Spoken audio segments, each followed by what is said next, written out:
मित्रांनो शेतात निघालो होतो आणि निघत असताना बाबांनी केळी आणि आंबे आणायला सांगितले होते। दुपारी जेवताना डब्बा पण घेतलेला आहे आणि केळी आणि आंबे सुद्धा घेतलेत। माझ्यासोबत माझा मित्र अविनाश बाजूला बसलेला आहे। शूटिंग तोच घेत आहे, मी गाडी चालवत आहे। आम्ही दोघं आता निघालो शेताकडे। हा पाथरीचा मुख्य रस्ता आहे, ज्याला आपण माजलगाव रोड असं म्हणतो। माजलगाव रोड कडूनच लेफ्ट घेतल्यानंतर म्हणजे मुख्य रस्त्याला सोडून लेफ्ट घेतल्यानंतर सोनपेठकडे जाणारा रस्ता लागतो आणि त्या रस्त्याला शेत असल्यामुळं आम्ही तिकडे निघालो होतो। हा बाबळगावपर्यंत चांगला रस्ता झालेला आहे, 2 पदरी रस्ता आहे। हा थोडासा छोटा वाटतो, परंतु रस्ता चांगला झाल्यामुळे काही प्रॉब्लेम नाही आहे।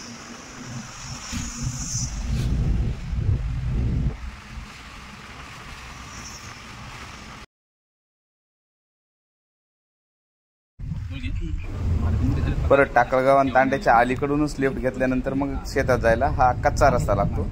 हा सुद्धा मित्रांनो मी आलो शेतामध्ये इकडे लेवलिंगचं काम चालू आहे। तुम्ही पाहू शकता तिकडे फार लांब आहे, तुम्हाला दिसणार पण नाही। तिकडे माझा मित्र अविनाश या झाडाखाली पहा, इतके सुंदरशे बगळे जमा झालेत। खूपच छान सावली आहे आणि त्या सावलीत बगळे जमा झालेत। खरंच ही झाडं टिकली पाहिजेत। या झाडावरती अनेक पशुपक्षी प्राणी मात्रा अवलंबून असतात। हे बा खूप छान बगळे, मला दाखवता येणार नाही तितकं झूम करून, परंतु तुमच्या लक्षात येईल की इतकं बगळे किती जमा। घरून भरपूर सारा डब्बा आणला होता, ड्रायव्हरला सुद्धा आणला होता। आता ते आजूबाजूचे माझे शेतकरी सुद्धा आहेत। आम्ही सर्वजण बसून आता मस्तपैकी जेवण केलं। आंबेही आणले होते, त्याचबरोबर केळी आणि भरपूर सारा डब्बा होता। खिचडी वगैरे सुद्धा होती, त्यामुळे सर्वजण जेवण करत बसलो निवांतपैकी।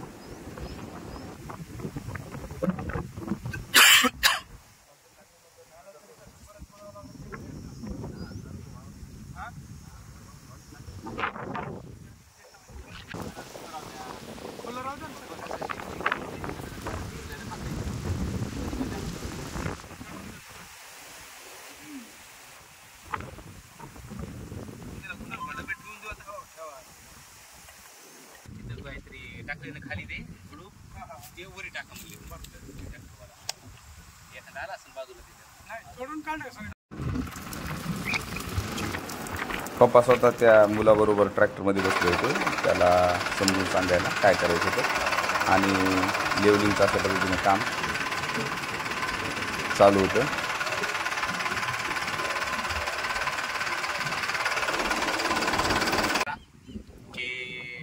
गाडीमध्ये बसलोय। खरं तर तुम्हाला बाहेर जाऊन दाखवतो मी। हे पहा, अगदी निसर्गरम्य वातावरण वाटते। इतकी मोठी प्रचंड थंड हवा। खरं तर गरम आहे, परंतु आज ढगाळ वातावरण झालंय, थंड हवा। मी घरी सुद्धा बऱ्याचदा कूलर मध्ये बसतो किंवा फॅन मध्ये, तर पाठीला घाम येतो, पूर्ण अंग घामाने घामेघूम होऊन जातं। परंतु इथं शेतामध्ये इतकी मोकळी हवा आहे। मी दुपारी आलो होतो, 1 तास झाले मला येऊन। इतकी छान हवा सुटलेली आहे आणि या झाडाखाली मी बसलो होतो इतक्या वेळ। पहा, निसर्गरम्य वातावरण आहे या ठिकाणी शेतामध्ये। लेवलिंगचं काम चालू आहे, मी त्यासाठी चालू होतो। तर निसर्गामध्ये खूप अद्भुत अशी शक्ती सुद्धा आहे आणि निसर्ग खूप भरभरून देतं आपल्याला। इतक्या उन्हाळ्यामध्ये सुद्धा या ठिकाणी शेतामध्ये प्रचंड गारवा आहे आणि उष्णता जरी असली वातावरणामध्ये, तरी सुद्धा झाडाच्या खाली सावली, खूप जास्त सावली आहे आणि या ठिकाणी ही झाडं मोठमोठी झाडं आहेत, म्हणून त्याच्यामुळे एक गारवा या ठिकाणी वाटायला लागतो आपल्याला। बाकी काय, झाडं लावणं गरजेचं आहे। मी सुद्धा आता यावर्षी खूप झाडं लावायचा संकल्प घेतलेला आहे। झाडं लावणं फार गरजेचं आहे। वैश्विक तापमानामध्ये वाढ होत आहे दरवर्षी आणि उन्हाळ्यामध्ये तापमान हे वर्षानुवर्ष वाढत आहे। बाकी काय तर कधी कधी असा फेरफटका मारला तर काहीतरी निसर्गामध्ये वेगळं काहीतरी पाहायला भेटतं आपल्याला आणि आपल्याला सुद्धा एक विरंगुळा होतो आपल्या डेली रुटीनमधून। तर या ठिकाणी तुर्तास एवढंच आभाळ आलेलं आहे, ढगाळ वातावरण झालेलं आहे, बहुधा पाऊस सुद्धा येईल सायंकाळी। मस्त वातावरण झालंय, खास पावसाचं वातावरण झालंय तर इतकं खास वाटतंय। बगळे पण या ठिकाणी आलेले, खूप सारे बगळे आहेत आणि ड्रायव्हरने खूप रोमॅन्टिक असे गाणे लावलेले।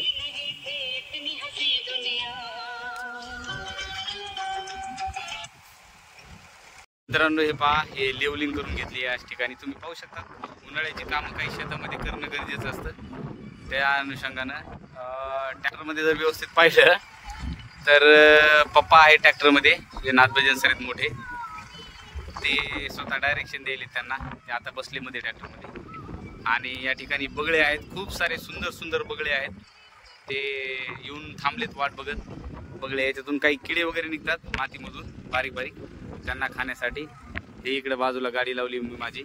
मस्त वातावरण झाले पावसाचं, पाहू शकता पावसाचं वातावरण झाले. आणि मी या निसर्गरम्य वातावरणाचा आनंद घेत आहे. दुपारपासून शेतामध्ये आहे. खूप खूप बढिया वाटते वातावरण एकदम.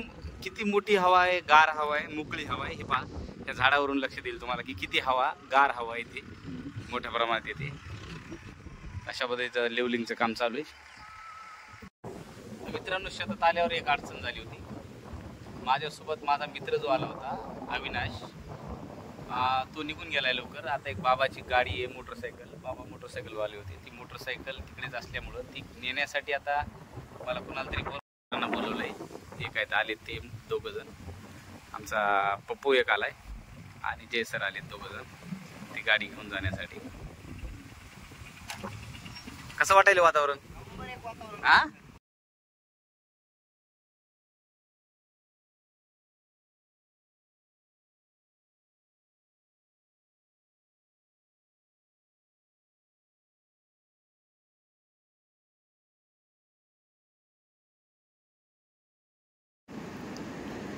जय सरांसोबत थोड्या गप्पा गोष्टी केल्या. नवीन वातावरणात त्यांनाही थोडंसं बरं वाटलं. मस्त हवेशीर वातावरण होतं, थंड हवा सुटलेली होती. पावसाची भीती होती म्हणून पप्पांची जी मोटरसायकल होती ती पप्पांनी जर चालवली तर पावसात भिजून जातील, म्हणून मग मी ह्या दोघांना बोलवलं होतं ती मोटरसायकल घेऊन जा म्हणून. आणि पप्पांना मी गाडीमध्ये घेऊन जाणार होतो. मग थोडंसं ते पण थांबले. ते पाऊस जरी थोडासा येण्याची चिन्ह असतील तरीसुद्धा त्यांना जाण्याची इच्छा नव्हती, ते थांबले. मित्रांनो, कधी कधी आपलं जे रुटीन असतं त्या रुटीनमधून बाहेर पडल्यानंतर एखादा असा उन्हाळा दिवस आपल्या आयुष्यामध्ये येतो आणि मग तो जगत असताना परिपूर्ण जगण्याचा प्रयत्न केला पाहिजे. खरं तर इथे गावाकडे आल्यावर, शेतात आल्यावर रेंज येत नाही एअरटेलला बऱ्याचदा. तर मग अशा वेळेला जे लोकांचा संपर्क असतो तुटतो आणि मग आपण आपलेच एकट्यापुरतं मर्यादित होतो अशा वेळेला. आणि आयुष्य जे आहे हे फार छोटं आहे. आणि म्हणून मी तर काय करत असतो, किंवा काही असं दिवस जगत असेल तर मी त्याला कॅप्चर करण्याचा प्रयत्न करतो. हे एक आठवणी असतात ज्या आपल्या आयुष्यामध्ये ते साठवून राहतात. आपण दिवसभर, आता मी दिवसभर काम केलंही असतं, शेतामध्ये थांबलो असतो आणि त्याला कॅप्चर केलंही नसतं, तरी फरकही पडला नसता. पण केल्यानंतर ते ज्यावेळेला मीच माझ्या आठवणी पाहतो त्यावेळेला 2-4 वर्षानंतर, त्यावेळेला मला त्याच्यामधून काही ना काही नवीन गोष्टी पाहायला भेटतात. म्हणून मी ते नेहमीच व्हिडिओच्या माध्यमातून कॅप्चर करण्याचा प्रयत्न करत असतो. आणि आयुष्याचे जे महत्त्वाचे क्षण आहेत हे आपण टिपलेच पाहिजे, असं माझी एक धारणा आहे. बाकी तुमची धारणा वेगळी असते, काय हरकत नाही.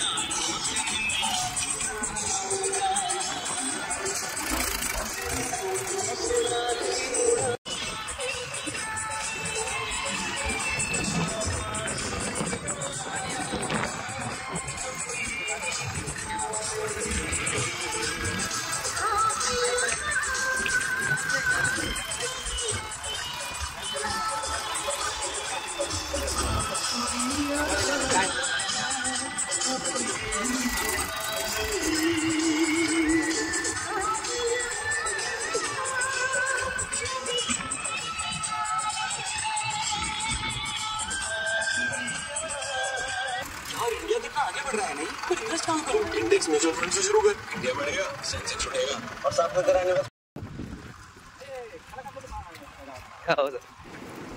पाण्याची बॉटल घेतली ट्रॅक्टरमधून. जार तर आणला होता येताना गाडीमध्ये टाकूनच, थंड जार आणला होता, जेणेकरून दिवसभरात पाणी पिणं फार गरजेचं आहे. 42 डिग्री सेल्सिअस तापमान असल्यामुळे शरीरामध्ये पाण्याची कमतरता होतात.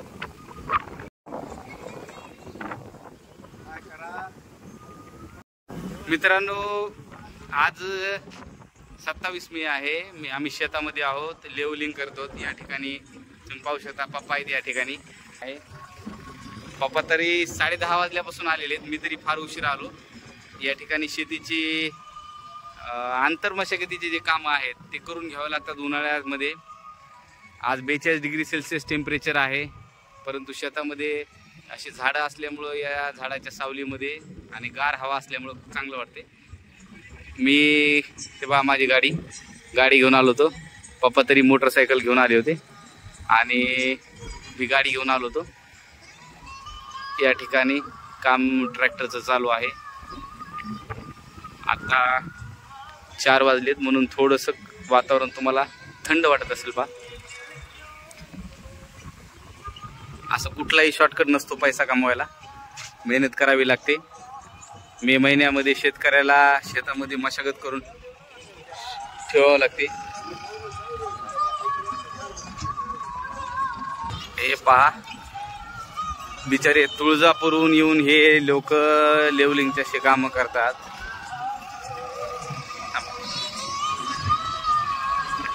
आता गाणे ऐकल्याशिवाय त्यांना मजा येत नाही काम करायला. त्यांना ऐकू सुद्धा येत नाही. मी जरा त्यांना आवाज दिला तर ऐकू येणार नाही पोरांना. छाडी 4 व्हीलर गाडी शेतात डायरेक्ट येते. पातळीतूनच हा मुलगा याने नाश्ता केला नव्हता, याच्यासाठी डबा आणला होता. आम्ही सर्वांनी जेवण केले फर्स्ट क्लास पैकी.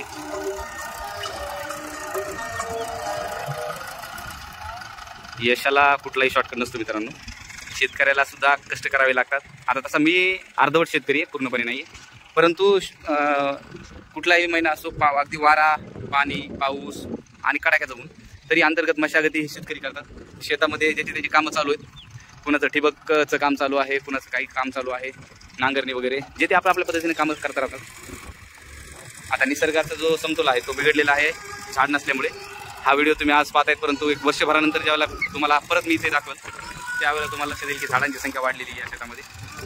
चला मग आता या ब्लॉगला इथेच थांबवतो आणि तुमची रजा घेतो. बाय मित्रांनो. हे माझा मित्र आहे आता सुजल. ह्या सुजलच्या माध्यमातून सगळं आम्ही आता हे लेवलिंग केले पाहिजे. हे सगळं शेत सुजलचं ट्रॅक्टर आहे ते सर्व, आणि त्यानं ते लेवलिंग केली. सुजल कुठला आहे तू? पंढरपूरहून येऊन पहा. मराठवाड्यामध्ये पंढरपूरहून येऊन एवढ्या उन्हामध्ये येऊन हे लेकरं काम करतात. खरं तर मराठवाड्यातल्या तरुणांनी आदर्श घ्यावा त्यांचा. आज 42 डिग्री सेल्सिअस तापमान आहे. सकाळी 10:30 वाजल्यापासून सुरू आहे का? अख्खं शेत लेवलिंग झालेलं आहे सकाळी 10:30 वाजल्यापासून.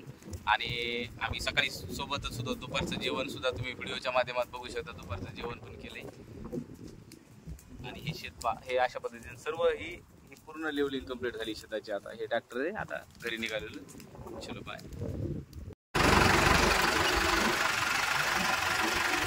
मी आता सुजलचं ट्रॅक्टर चालवायलो. हे फार हेवी काम आहे. मी कार चालवलेली आहे, पण आता ट्रॅक्टर चालवणे फार हेवी काम आहे.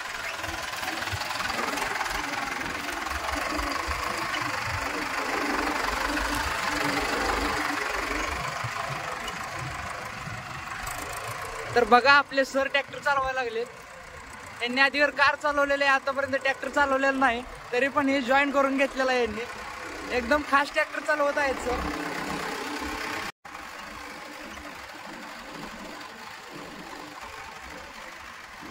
मित्रांनो, आयुष्यात आलेला प्रत्येक नवीन दिवस हा आपल्याला काही ना काही देऊन जातो. निसर्गसुद्धा नवीन नवीन गोष्टी शिकवतो. आज शेतीच्या कामानिमित्ताने मित्रांनो, खरंच खूप अवघड काम आहे शेती करणं. मी 12:30 वाजता शेतामध्ये आलो होतो, तेव्हापासून आतापर्यंत आहे. आता काम संपलेलं आहे, 4:45 वाजलेत. आता मी घराकडे जात आहे. ट्रॅक्टरही गेलेलं आहे शेतातून. आणि बाबा तुम्ही पाहू शकता, पाठीमागून सर येत आहेत मोठे, म्हणजे पुढील. आणि आता पाणी होतं, थोडं तोंडावर मारलं. खरंच अवघड काम आहे. शेती करणं इतकं काही सोपं नाही आहे, त्रासदायक आहे. आपल्याला पिकनिक म्हणून शेती फार आवडते, किंवा एखाद्या दिवशी हॉलिडेज आहे, हॉलिडेजला आपण शेतीमध्ये आलं पाहिजे आणि शेती केली पाहिजे असं आपल्याला वाटणं साहजिक आहे. परंतु हे तितकं साधं काम नाही आहे. अगदी जीवावर उदार होऊन शेतकरी एवढ्या उन्हामध्ये काम करतात, काबाड कष्ट करतात. आणि पाऊस असेल, अवकाळी पाऊस असेल, त्याचबरोबर गारांचा पाऊस असेल, दुष्काळ असेल, ह्या सगळ्या गोष्टीला सामना करावा लागतो. कृत्रिमही काही समस्या शेतकऱ्यांना सामना करावा लागतो, जसं बी बियाणे ची फसवेगिरी असेल, त्याचबरोबर आळीचा प्रादुर्भाव असेल, ह्या सगळ्या गोष्टींना त्यांना सामोरं जावं लागते. आता चला, बाबा पण आलेत, आम्ही आता निघालेलो आहेत घराकडे. आता 2 मिनिटामध्ये बाय घराकडे. बाबा निघाले, गाडी आता मीच चालवणार आहे. तेव्हा मस्तपैकी बैलगाडीची राईड खरं तर मला करायची राहून गेली. आता हे निघाले आपले बांधव मस्त बैलगाडीत बसून निवांतपैकी निघालो. ओके चलो ठीक आहे, बाय मित्रांनो. मस्त शेतामधून आता टरबूज आणले तोडून, ते पण बाजूच्या शेतातून मस्त तोडून आणले, हिरवे गार 4 टरबूज आणले हे.